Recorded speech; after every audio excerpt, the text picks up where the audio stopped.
So at this point in the league, I have over 130 divines in my build.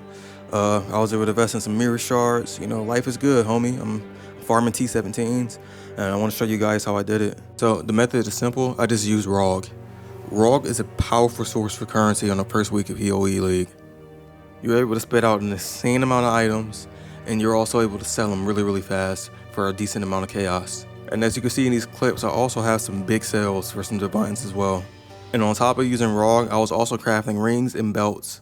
Now, in order to make currency doing this, you have to have a little bit of knowledge about the game.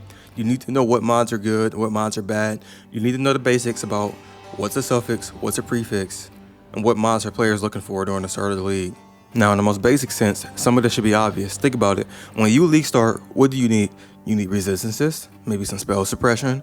If you're playing, I don't know, a bow build, you need a high elemental or physical bow. So just think about the stuff that you need, the same stuff that you need, a lot of other players need. So in its most simplest form, life and res gear, weapons with damage rolls on it is what you can make with ROG and sell really fast. If you have less knowledge, you probably still could make some money with ROG, but it's really important that you know what mods are good, because ROG has a lot of options for you to be able to roll over stuff, and if you don't know what you're re-rolling for to make the item good, then you're probably going to make a lot less currency.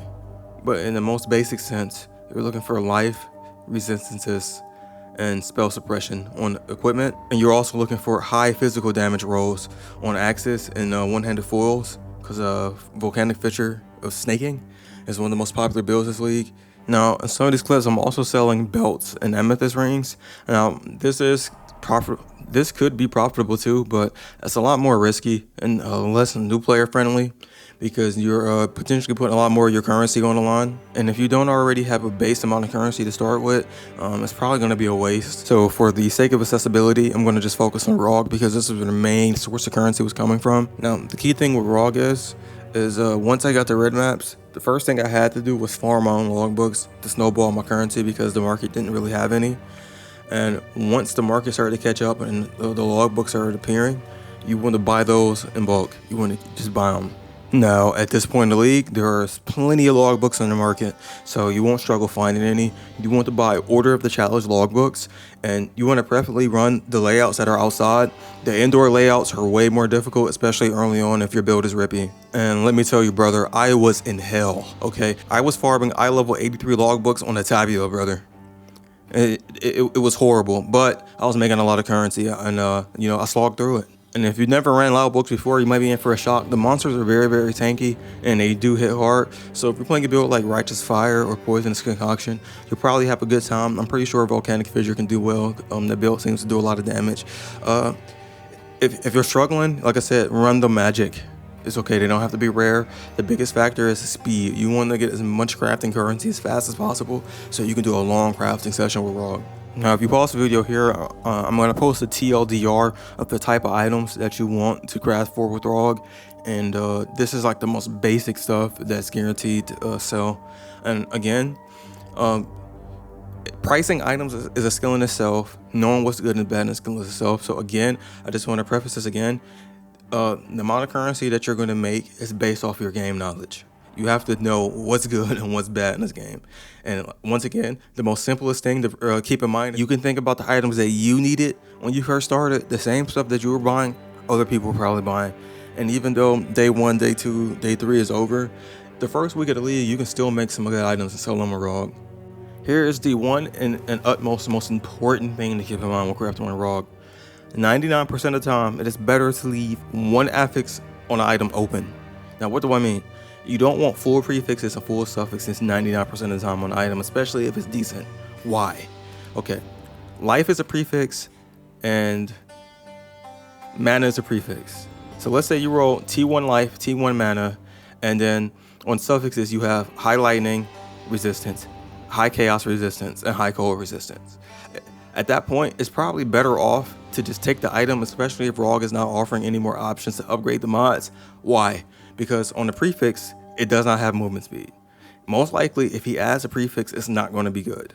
So you want to take the boots and you want to craft movement speed on this item, because if it fails with something like evasion, You have a high life pair of boots with high mana, high resistance, but no movement speed. That item is worth a lot less. Now, I have sold boots like this when accidentally filling the modifiers, and they still sold for some good amount of chaos, but they're going to sell for a lot more if they have movement speed on them. So again, you really don't want to fill all affixes on an item. Same goes with rings. You see in these clips, I'm selling a lot of rings for divines. Like I said, look out for amethyst rings. Very important with rings. You're going to get rings with a lot of life, a lot of mana, and a lot of res. You want to keep a prefix open on rings because you want to craft minus mana cost on these rings, right? It's very important. So you want a lot of resistances on suffixes. So you want 3 suffix resistance. You want a life roll. If you hit mana, that's fine. Keep a prefix open. You do not want to fill prefix. If you craft, the moment you craft that mana on that ring, dude, let me tell you, it's going to be worth a lot more than having it filled with a random rarity prefix. Okay, so again, it's probably better to keep a affix open because a crafted modifier is going to be better than raw slamming on a piece of garbage into a otherwise decent item. There's a certain point where a ROG may remove a certain mod on an item, and you as the crafter, you need to know there's no point in wasting any more raw currency on this item. I'm moving on.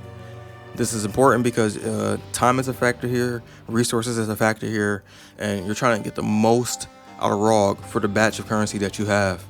So what I will do is I will run a rotation for about 20 logbooks, ROG logbooks straight, and then I will craft a ROG, and then I'll put all my cells into a tab, have them priced accordingly, and then I'll run about another 20 logbooks, and then I will craft a ROG, and then so on, so on, and so on.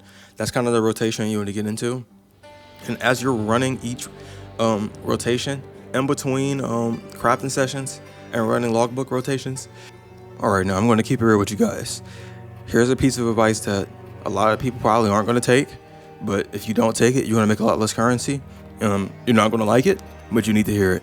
You want the items out of your tabs. You don't want an item that you think is worth 100C sitting in your tab for over 8 hours and hasn't sold. You need to lower that price, buddy. Okay? I'm going to give it to you straight, homie. You need to lower that price, buddy. Okay?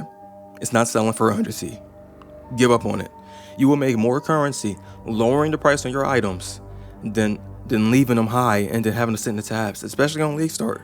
I have items that were once priced well over a divine, lower it down to 99C, and guess what? They sell instantly. And I have a whole dump tab full of items like this.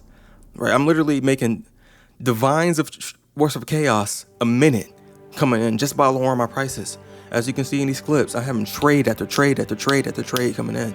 Like, if you know how to price your stuff accordingly, your items will sell. So don't get too greedy, especially at this point. What around day 5? Lower the prices some. If you're crafting in bulk, it's okay. You're going to have a big sale.